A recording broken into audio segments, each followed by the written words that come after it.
What does it mean to lead with integrity in an increasingly polarized world? And how can leaders successfully navigate difficult decisions in times of uncertainty? For George Washington, these were hard-learned lessons from a life of military service and leadership. And for today's guests, these same principles guided their journey from the U.S. military to the U.S. Capitol. Welcome to Leadership and Legacy, Conversations at the George Washington Presidential Library. I'm Dr. Lindsay Chervinsky, Executive Director of the George Washington Presidential Library at Mount Vernon. In this podcast series, we talk with leaders from across the nation about their growth, challenges, and innovative approaches that made them the leaders that they are today. The first 6 conversations, which took place between August 2023 and March 2024, were led by our former Executive Director, Dr. Patrick Spero. In the spirit of George Washington's leadership, this series will feature the perspective of leaders from across industries and fields. As such, the thoughts expressed in this podcast are solely the views of our guests and do not reflect the opinions of the Mount Vernon Ladies Association. Today, we are joined by 2 distinguished guests, Representative Steve Womack and Representative Pat Ryan. In this candid conversation, recorded on December 13, 2023, we explore the challenges and complexities of decision-making in the political arena, the personal sacrifices that come with public service, and the qualities that define effective leadership. In this interview, you'll hear about the journey both men took from military service to public service and what it taught them about making difficult decisions in high-stakes environments. When I put my voting card in that machine, I assume that my vote is the vote that's going to be needed to pass the issue or to sink the issue. Both congressmen share their experiences navigating difficult votes, the importance of integrity, and the existential stakes facing our democracy today. And a lot of those alarm bells are blinking bright red.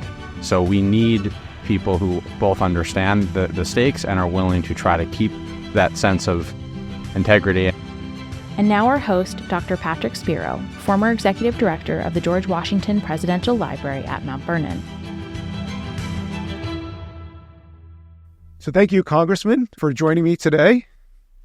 Thank you for having us. I'm thrilled to have this conversation. We haven't yet had a chance to talk to public officials about leadership, what leadership means to you all, how it operates as an elected official.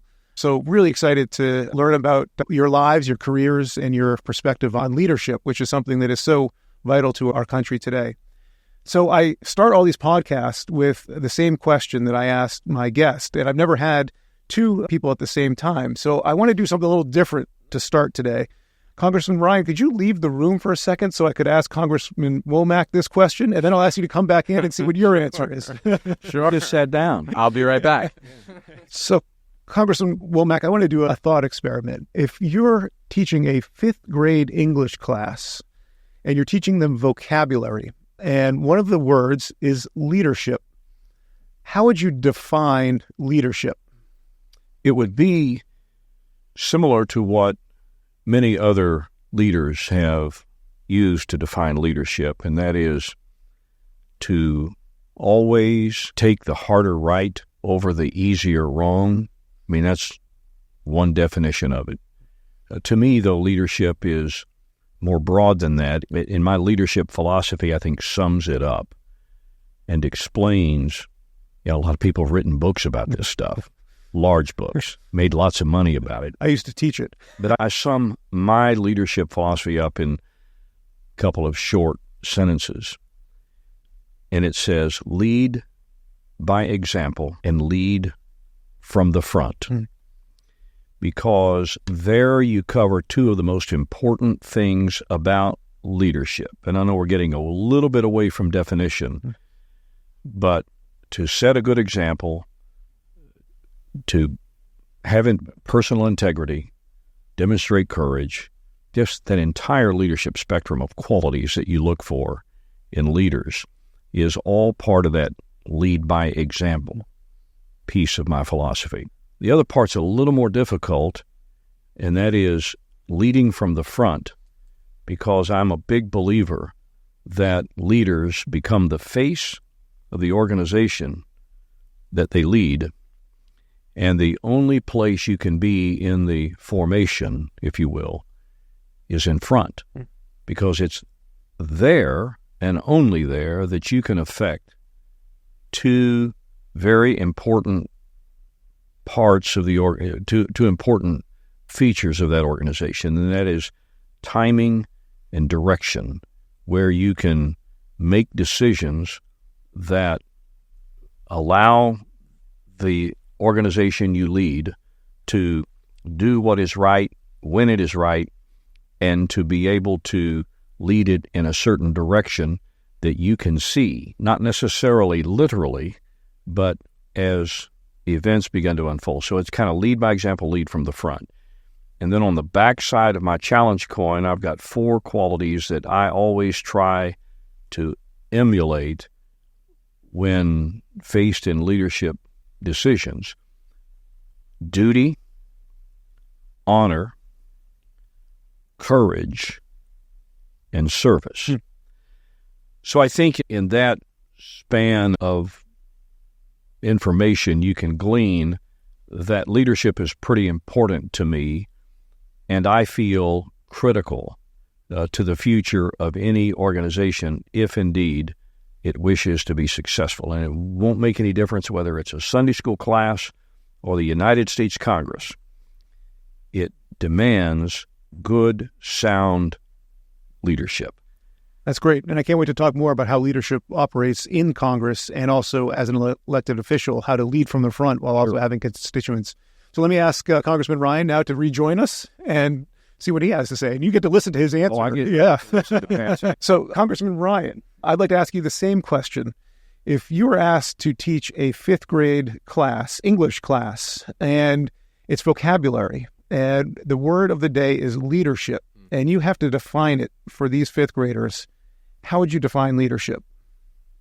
Let's see. As a son of a teacher, my mom will put a lot of pressure on an English teacher. Actually, a lot of pressure on that answer. Yeah. I think there's 2 key components: direction and integrity. I think are the 2 words that I think about, especially in the moment that we're in our politics in particular. I think leadership, so much of leadership is about taking the time to think through a vision and set a direction towards that vision, and then do the work to constantly communicate that vision. And without direction, we often turn inwards, we get into cross purposes with each other. But whether it's a team or a family or a Congress or a country, if you have direction, I think that provides a critical element of leadership. And then integrity, of course, if you're pursuing a particular direction without integrity and without a deeper moral purpose, then that, of course, undercuts the importance. And again, in the institution we're both serving in, I think that is something where we certainly could have a little bit more. And so, yeah, I think if I had to say, those are sort of the 2 traits of leadership in general, and that's also served me as a military officer, started 2 businesses. So I think those would hold true there as well, but certainly in Congress right now. Yeah, those sound familiar. I was just going to ask you if you wanted to react. So you're a mentalist. One guy was standing outside this soundproof room, and you got the same answer. Really? Essentially. Wow, I love it. Because I think you'll admit, and those listening heard integrity. That came from me. Yep. And direction came from me. Really? Both of them. Wow. Yeah. That's powerful. No, that's why you passed. Well, I've got to ask, so you both have a military background in the Army as an officer, and I wanted to know how your ideas about leadership have been influenced by that experience. And I don't know if I could ask you to go back to when you both were junior officers, maybe initially commissioned, and now what it's like to be put in that position of leadership, and what did you learn? And maybe I'll start with Congressman Ryan, since I started with you before. I think the biggest lesson for me was humility. I remember, I went to West Point, we're proud graduate, but hearing from lots of folks that West Point officers were known often for their overconfidence, shall we say, maybe, to be kind about it. And so there's nothing worse than showing up to a unit as a second lieutenant. You're the youngest or near the youngest, certainly younger than your non-commissioned officers who actually know what they're doing and are technically competent and great leaders. And so my CO, my platoon sergeant at the time said, "Sir, shut up, listen, learn, observe, we establish that trust and I'll take care of you. And so that's something that I did mostly, and has served me well in that role, served my folks I led, more importantly, in that role. So I think that's something I've tried to carry forward. I don't think people always understand. They picture like a top-down, I'm giving you this order and you will follow it just because I have a rank on my shoulder. That certainly doesn't work in any situation, but in particular, when you're asking people to go into an incredibly, in my case, out on to patrol in the streets of Mosul in 2008. Yeah, that's great. I was going to actually ask later about what it's like to go from command and follow to rely on elected officials, but it sounds like there is an element of that in the military as well. Certainly. I personally think alignment of purpose is always going to result in a better outcome than trying to force it top down. Yeah. Congressman Womack, what was your experience like? Well, my experience covered 30 years in military service, and I'm going to break it down a couple of ways. First of all, at the company grade level, where, you get commissioned, you're now an officer, and you're afforded a lot of respect and responsibility to go with it. But in those early years, in that second lieutenant to captain sort of time frame, you are leading for sure, because it's a small unit leadership structure, but you're also learning. You're learning your trade, and that's where you kind of drink from the fire hose, and you absorb just a lot. So you're always learning while leading. And then you get into that field grade area, and it's no longer about being competent in your skill set. It's more about being able to apply. It's more of an application process. Applying all of those things you learned in that first 6 to 8 years and begin to apply it at a much higher, more strategic-like level. So I kind of look at company grade time is the tactical piece of it, and the field grade, more strategic level is that strategic sort of application of your leadership lessons. But what ties them all together are those same things. I mean, let's face it. If you're leading an organization, whether you're a platoon leader or a company troop commander or a battalion commander, brigade commander, division commander, the folks you lead are still looking for the same things in the leader. They want to see somebody who's technically competent, somebody who is trustworthy, somebody who's honest, somebody who is always willing to make the right decisions for all the right reasons, that doesn't have kind of a finger to the wind test on those decisions. And usually those decisions are rooted in a philosophy that is basically galvanized over time based on those experiences. So I kind of look at that first few years as that's when you're going to skin your knee. And in my leadership structure now as a civilian, and back then as a commander, I had a statement in my leadership philosophy that I would give to my subordinate officers, and now I impart to subordinate workers in my office, a legislative assistant, a staff assistant, a scheduler, and that is, I am not a zero defects guy. I want them to know that. I grew up in a zero defects military environment back in the 80s, and it was horrible. So what does that mean for our listeners? Zero defects means you worry about making a mistake, which to me shackles innovation and thought and experimentation. So what I would say, and I can almost quote it verbatim because on my OER support form and in my leadership philosophy, I say, I underwrite errors of enthusiasm. That's what I call them.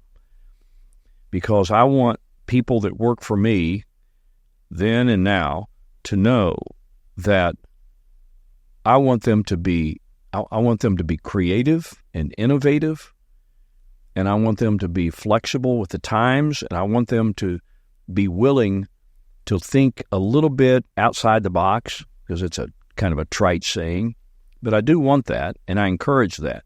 And as long as they're not compromising matters of character or matters of safety or security, then it's okay for them to do something and fail, learn from it, and then pick themselves back up, dust themselves off, and go. I reward that because I guarantee you Pat feels the same way, because I know the West Point structure. I didn't graduate there, but I chair the board there, and so I know exactly what West Point is producing, and Pat's a good example of it. That we want leaders. We want them to lead with honor and integrity. We want leaders we want thought leaders. And that's the magic of West Point, is they, in that 47-month experience, they train people to truly get outside that box, use your head, and think. If you look at the difference in the armies of the world, the biggest difference we have, maybe aside from the NCO Corps, which separates us from a lot of others, but it's that junior officer. Yeah. They're decision makers. They can make spontaneous decisions where a lot of other armies, particularly the Russian army, they got to stop and they got to call higher to try to figure out what the right answer is. But anyway, the point is that in my military experience, we've encountered a lot of different things, deployments and otherwise, and the totality of those experiences have formed kind of my overall leadership philosophy that I now apply to everyday work, and I try to impart that to those junior to me. Yeah. And just to build on one of Mr. Womack's points on, I was one of the company grade officers that you were talking about, so more junior officer, and when I graduated and showed up to my unit, we were in the heat of both Iraq and Afghanistan, the thick of the highest number of deployments and folks serving in both Iraq and Afghanistan. So it required that set of both commanders who understood that a big part of their job was to resource and empower and underwrite the risk essentially for their junior officers, and junior officers who were willing to adapt on the fly. And I think in addition to humility that I talked about before, a real understanding of what does it mean as a leader to understand risk in many different dimensions and then be willing to knowingly assume and take on that risk. And I think about that a lot in this job, actually, where I see a lot of colleagues who are unwilling to take on political risk to show true leadership, unwilling to go against a party or a certain group of constituents who may be very vocal on a certain issue. And I think a big part of what I've been trying to carry into this role that I learned as a junior military officer is your job as a leader is to ultimately take risk for purposes of achieving that direction and that mission. And that actually gets to one of the questions I wanted to ask you, because one of the things that I've noticed watching Sunday morning shows or just listening to, CNN and other channels, that oftentimes I feel like those that are elected in Congress, people that are either their constituents or are outside and trying to pressure them will say, show some leadership. And when they say show some leadership, they usually mean, I want you to do what I want. Right. And so I've been thinking about this conversation a lot. And I would love to hear what it's like to be an elected official in which you are now dependent on a group of people who are going to support you, and they probably support you because of your vision, your ability to execute on that vision here in Congress or elsewhere. But sometimes you might see things differently than your constituency. Or you have pressures from your party or elsewhere to do something that maybe you don't agree with. And just how do you exercise leadership as an elected official, whether it's as a county executive, a mayor, or in Congress? How do you navigate that? Well, so I represent, what the political pundits would call a swing district. Of 435 House seats last time, mine was the fifth closest race. So I have a district that encompasses a very broad set of views, and I actually think that's quite good for our democracy, in my personal opinion, because it means I have to be incredibly, almost ruthlessly focused on listening to everybody. And so I've tried to do that in a bunch of ways. For example, this sounds super cheesy, but it's actually very few folks that I've been able to find have done this. We rented or leased a van, and we call it our CARES van. And we drive around. I have 87 different towns. We go to every single town regularly to just sort of do these mini town halls, do constituent services, I was an intelligence officer, get a feel for what's happening on the ground, sort of taste the soup, if you will, before making decisions.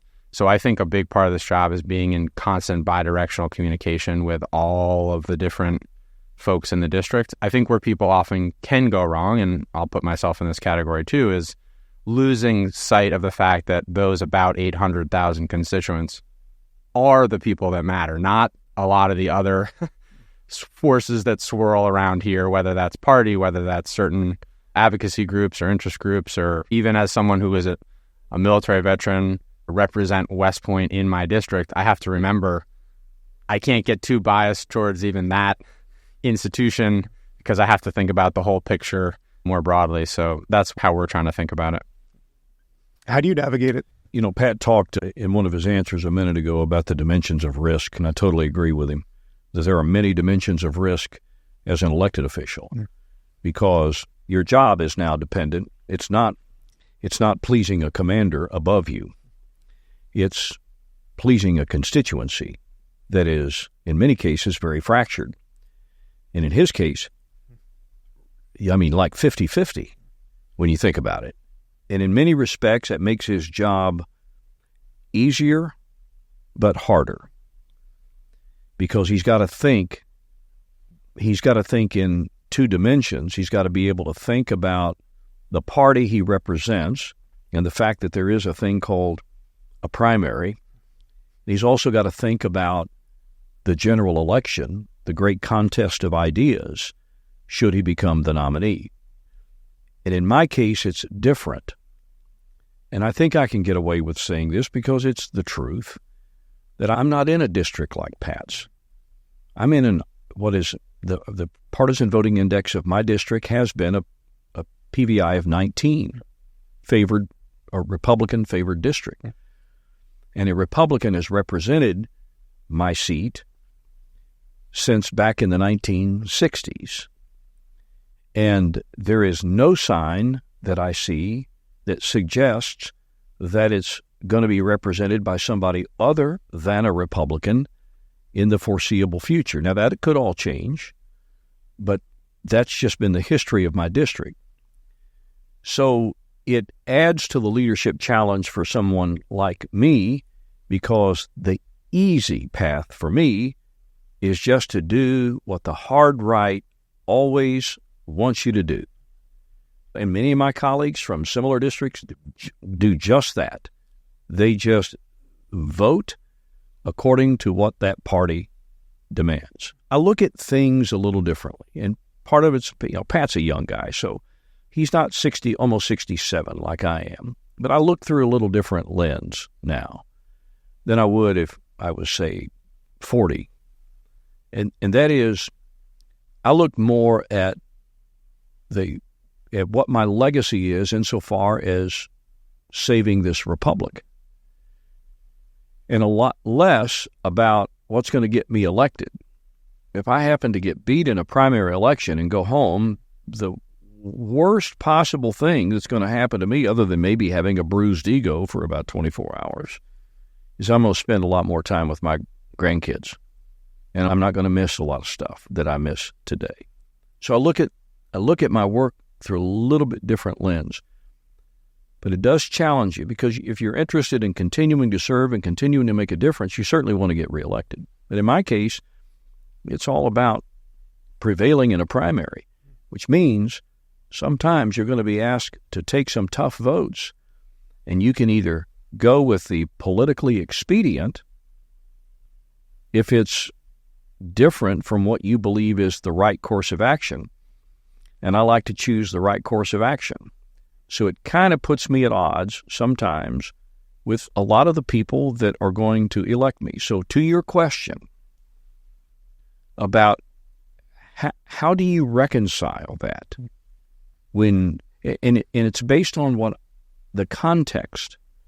I look at the context of whatever that vote is, and every time I take a vote, When I put my voting card in that machine, I assume that my vote is the vote that's going to be needed to pass the issue or to sink the issue. That's how I look at my vote, even if it's a suspension vote and everybody's voting for it. And I ask myself, if my vote is the one that makes it or breaks it, can I go home and explain it successfully? And that's how I approach my duty. So naturally, I've taken some votes, and I've got a primary opponent now to show for it. But I've taken some votes that are a little bit upstream, swimming upstream against the natural tendency of the discerning Republican. And I still think I'm a hardcore conservative through and through, but I have taken some votes that require a measure of courage to be able to do it, because somebody in my shoes that just wants to get reelected would certainly have taken an easier path. But that's not leadership. I'm committed to serving as a true leader. Yeah. What's the most difficult decision you've had in Congress? Oh, there have been many. When you say most difficult, look, you got to define that. Difficult politically, difficult personally, because there are different difficulties out there. Probably the most difficult political vote, the one that probably comes to mind first and foremost because it's more recent, was that I chose not to support a gentleman who was nominated by our conference as the Speaker of the House, and told him I wasn't going to support him. And we have some differences. I could overcome some of those differences, but in this particular case, the gentleman did something to another person who had won our nomination in a secret ballot vote, and did something that I thought kneecapped that candidate who never got a roll call vote on the floor of the House. And we're talking about Steve Scalise. He was nominated, he won head-to-head over Jim Jordan, and yet before he could ever go to the floor for that vote, Mr. Jordan said he would only support him and endorse him, just having lost to him, if he could demonstrate to the conference that he could get 217 votes among our conference members. And that was, as I called it, a dog whistle to his supporters not to let Scalise get to near 217. And so when Jordan became the nominee, right after Steve Scalise stepped aside, I made the decision that was bad leadership on the part of Mr. Jordan. And I had that conversation privately with Mr. Jordan and told him how I felt.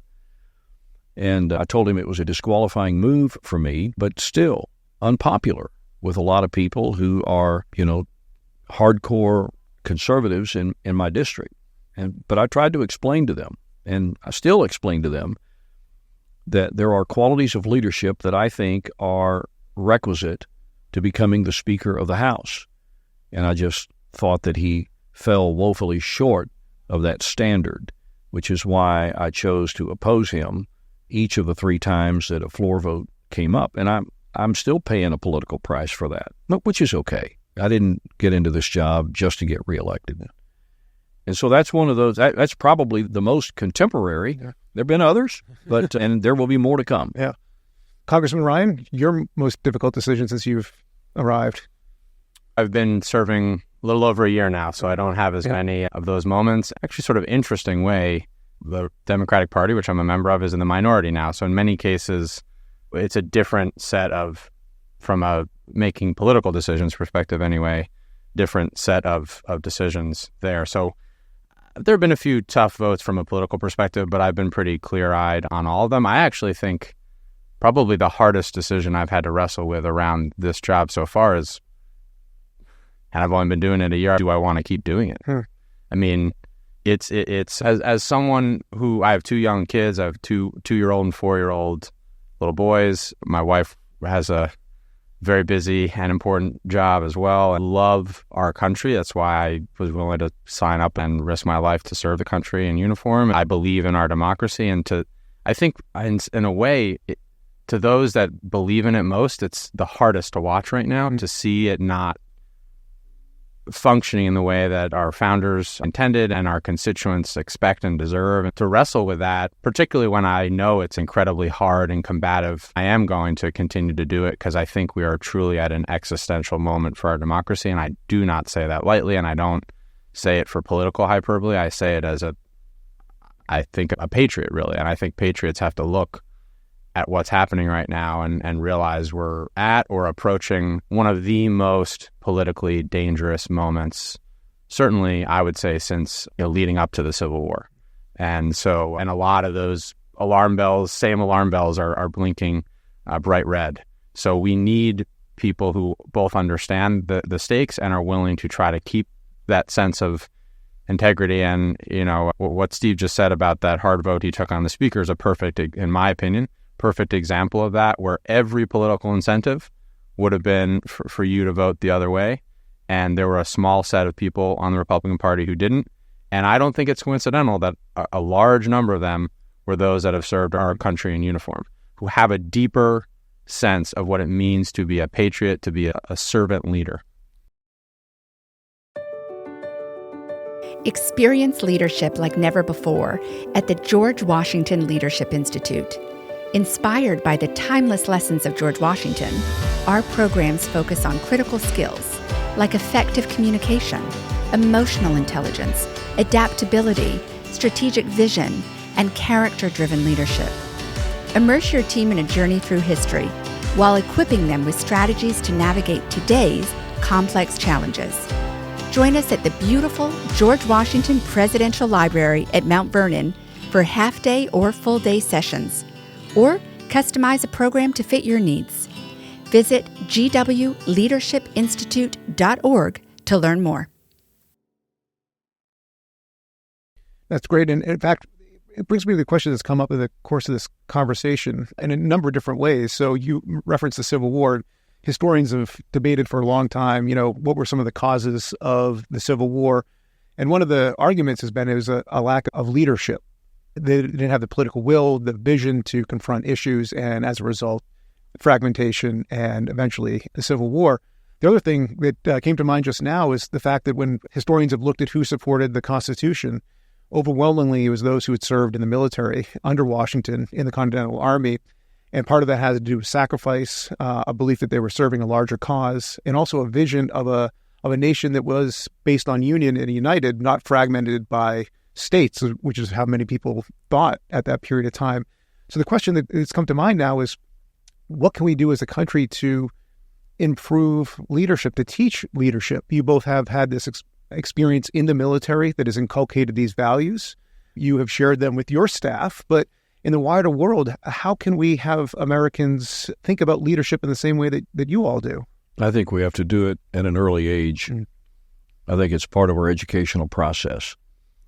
And we have to inspire the young minds of our country to be able to think on their feet and for themselves and not be washed away by all of the shiny new things that happen through social media and on TikTok and all of these other platforms that I probably shouldn't talk about because I'll embarrass myself by not knowing enough about it. Never even been on TikTok. I remember a few years ago I referred to a social media site as my Spacebook.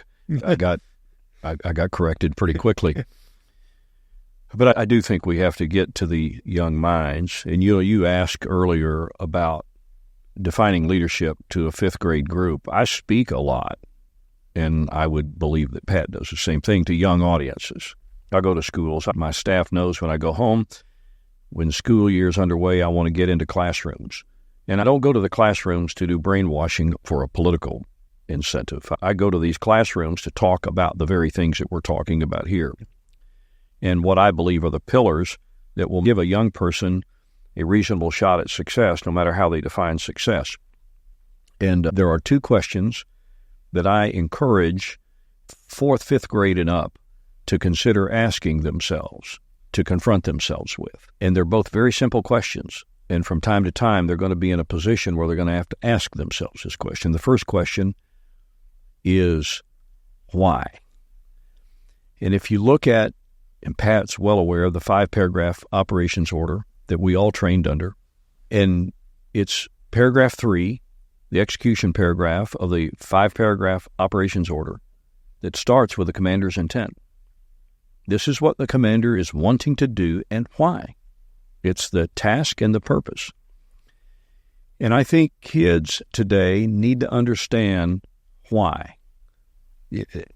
Who and what and how, all those other one-word questions have certain meaning, but the underlying is, why are we doing this? And if you can understand why, the who and the what and the how and the when takes care of itself if you just understand the purpose. So that's the first one. And there's a book out there called Start With Why. The other question, and maybe the more important question, is if not me, who? Because everybody's going to have an idea as to what right looks like and where we ought to be going. But too few people are willing to step into the breach and do it. And it's because of the single biggest, in my opinion, single biggest challenge of leadership. And that is leading, not knowing if anyone is willing to follow. So I think we've got to get into the minds of these young kids to create leaders.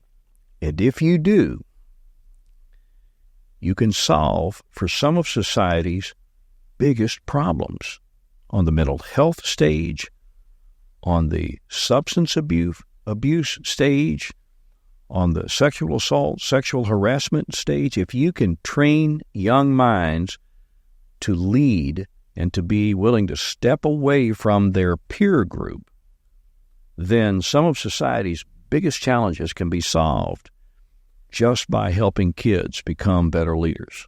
And I try to do that with every opportunity I have.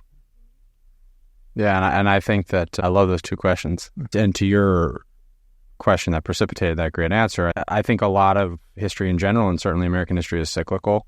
And we are certainly at a moment of near or peak individualism, lack of really answers to your two questions, Steve.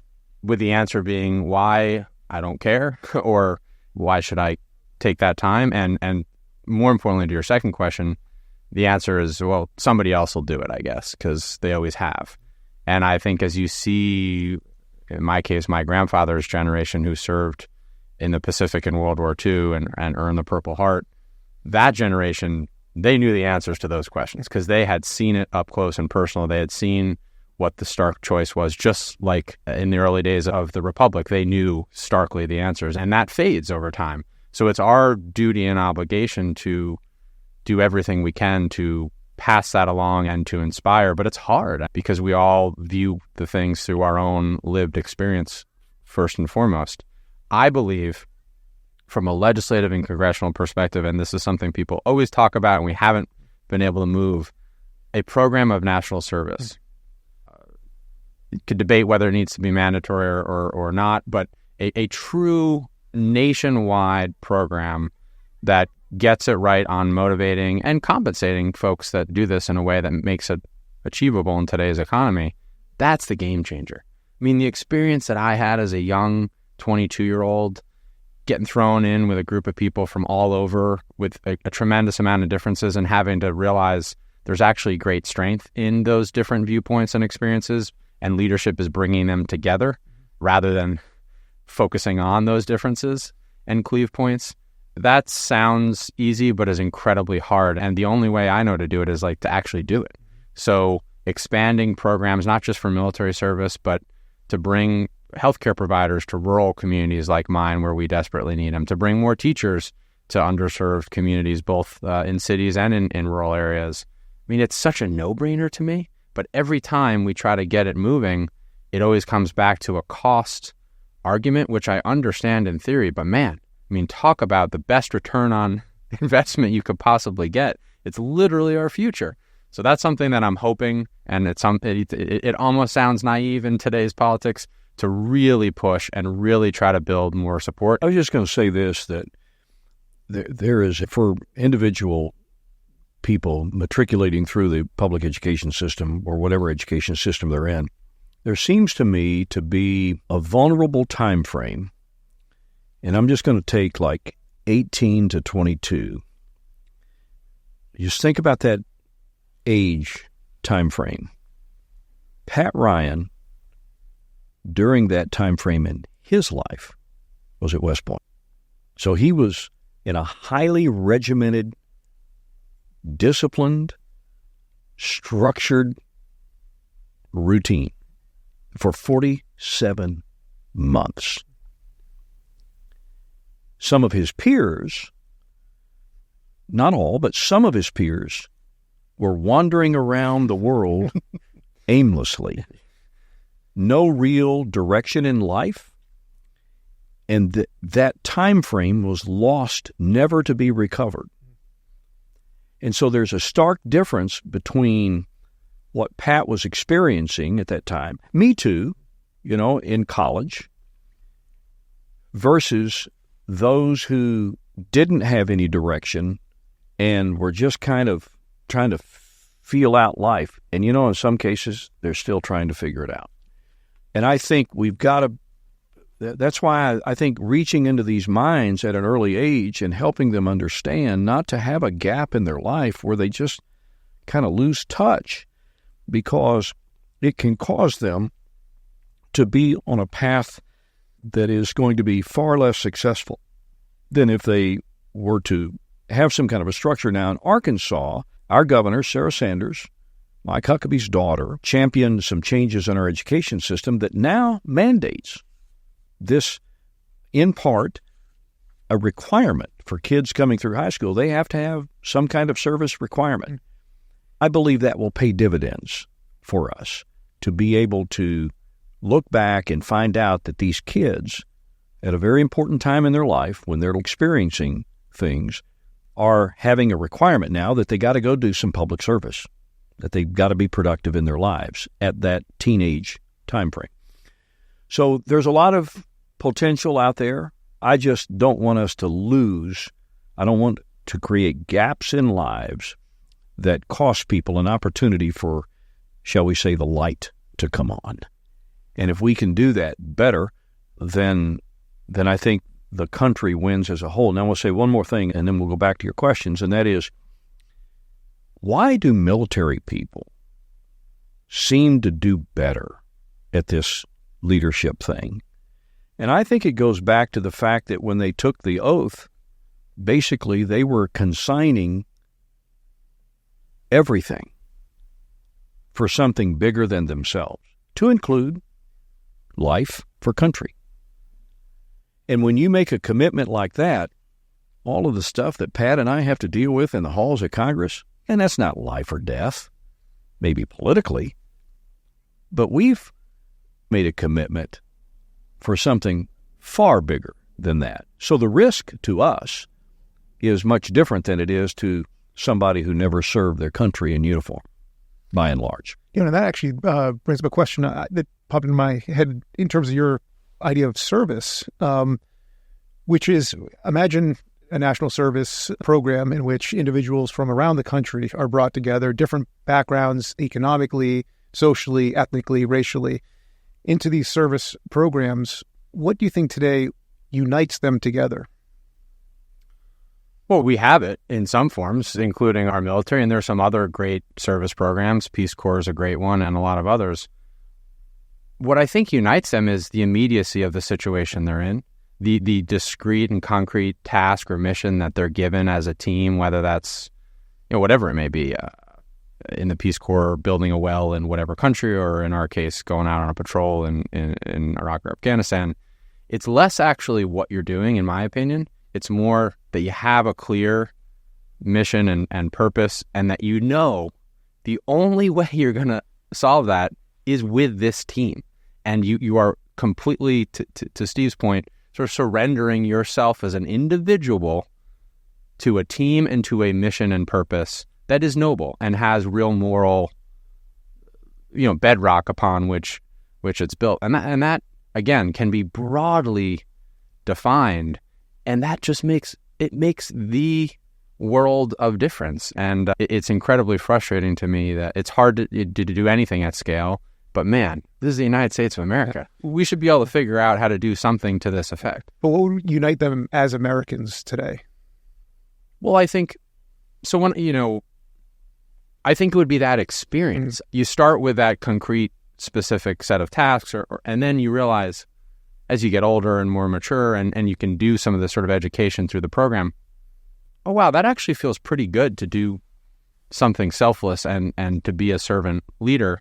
And maybe I want to do more of that. And then you start to realize that's kind of the whole ethos of our whole system and country when we're at our best. So I don't think you actually have, I think, not that it's magic, but in some ways it just flows from doing that work. And to me, a big part of the fight we're in our country right now is to define kind of what does it mean to be a patriot. And to me, the original revolutionary and founding sense of patriotism in our country was a common defense, and the general welfare. I mean, written into our founding documents. Then there are so many other, e pluribus unum and so many other examples of that. But until you can have that original moment of sort of self-sacrifice and surrender, it's sort of impossible to then go those next steps. I'd also add to that, the Army is driven by a soldier's creed. And when you think about what that soldier's creed says, among other things, that it's always mission first, always going to place a mission first, that you're never going to quit, that you're not going to accept defeat, and that you're not going to leave your buddy behind, leave a fallen comrade. Those are 4 pieces of the soldier's creed that, and the Army gets a lot of this stuff right, that speak to the heart of what it truly means to be a selfless servant leader. And that doesn't all have to come back to, war or conflict, those kinds of things, but it does always come back to the qualities of leadership that distinguish between those who are successful, those organizations that are successful, and those that are not. And I often say, because we all get to travel, we get to do these codels, and we get to go to other places in the world. And I wish people I represent, and particularly kids today, could go see some of the places I've been. Because when they would return home, they would feel a lot better about their country, even with its warts. They would love their country more because they have seen it firsthand, that the billions of people around the globe who didn't wake up and hit the lottery like our kids did, we take it for granted. And that's the one challenge I think we have to be able to solve for, and that is the inclination or just the idea that we take what we have for granted. And that's why you're talking to 2 guys up here that are in Congress. They could go be doing other things right now, making more money, having a lot more success, and home at night with our families.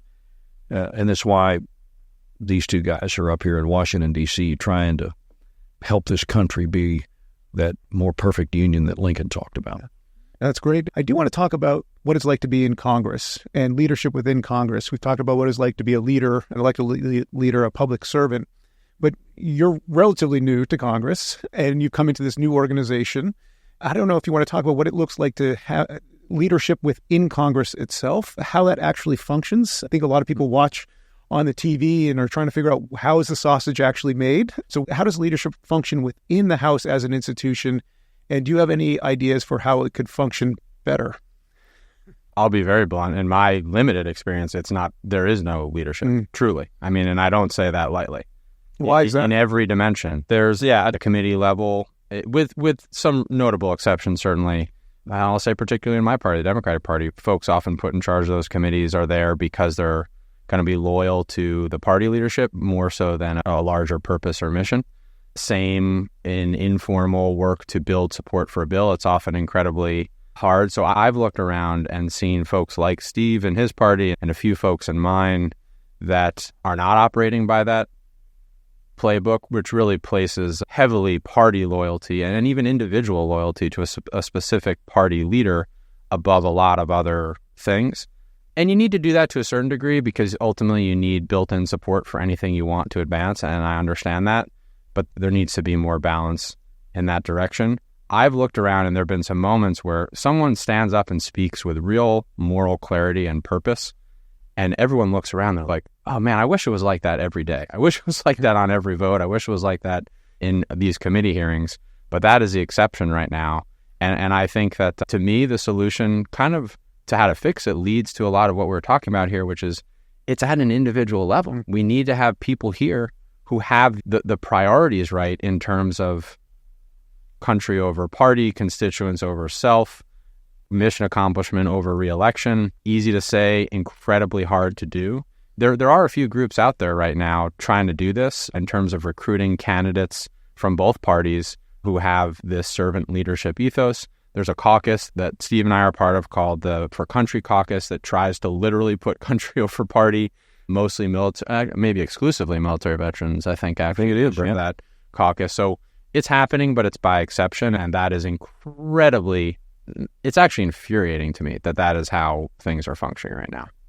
My problem is that Congress has become shirts and skins, red, blue, and as Pat said, a lot of what we do is a team sport. If you want to go with your party as much as you can, but maybe not exclusively. Although if you are in an R19 like mine and you get outside of exclusively, then you become politically vulnerable. And I'm okay with that. At my age, I'm really okay with that. But what really frustrates me up here is that though a lot of what we do is kind of classified as a team sport, in Pat's case, what the Democrat ideology is, good or bad, Republican ideology, good or bad, and that these ideas clash, but we too often allow the perfect to get in the way of the good or the acceptable. And I'm an old football guy. If coaching football at the high school level had paid anything, that's what I'd be doing. But I'm a first downs guy. And I guess it was because my dad, another retired colonel, beat into my head over a long period of time this saying, young man, success is a cinch by the inch, but it's hard by the yard. And I try to apply that wisdom in what we're doing. So in our case, on the Republican side, I look back on some opportunities we had to get first downs. And because it wasn't a Hail Mary touchdown, we just left it on the sideline. And I think Congress has got to get back to incremental progress. When you're playing a team sport like that, it's essential that when you go to the line of scrimmage, so to speak, that everybody's on the same snap count and they block their assignment. Every once in a while, on our side, and I bet Pat sees this on his side, a couple of our key blockers just let the guy through and the quarterback gets sacked. Yeah. That happened on October 3rd when the speaker was fired. So up here, sometimes there are just too many free agents, too many people out here that are just brand builders, grandstanders, up here trying to raise money to prop themselves up or to write a book or something, as opposed to being the selfless leader, servant leader that we have both talked about throughout this podcast. And somebody just very briefly said to me, there's always some ratio of show horses and work horses in any institution, certainly in Congress. But the proportion and the ratio of now people that are here for show, to all your points, Steve, versus work. Yeah, and there are committees that are known to be workhorse committees versus show horse committees. Are you going to get on TV or are you going to actually pass things? So it's that same, I agree with that sentiment that we have to adjust back the balance to people that actually want to do the work. Yeah, and that actually brings me to my last and final question, because I know you both have to get back to working for the American people. Who was an inspirational or influential person in your life who taught you about leadership, perhaps in the military, outside of it? And what was it that they imparted on you that you'd like other people to hear about?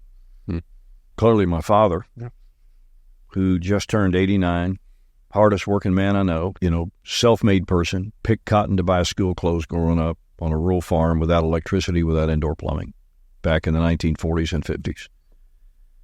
And the one that told me, if you want to get ahead, this is how you do it. My dad in high school, when I was in high school, cut my hair. I didn't like that. And what's amazing about it, I wanted long hair, because in the 1970s, it was long hair, mullets, those kinds of things. And every time he said it's haircut time, I just cringed, because I knew I was going to come out looking like a military officer. How ironic that today I wear my hair the way my dad cut my hair back in the day, maybe a little longer.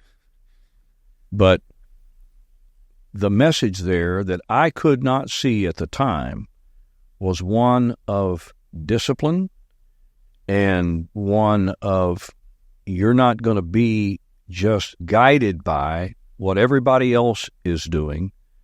You're going to be a disciplined individual who is focused on all the right things and not susceptible to the peer pressure.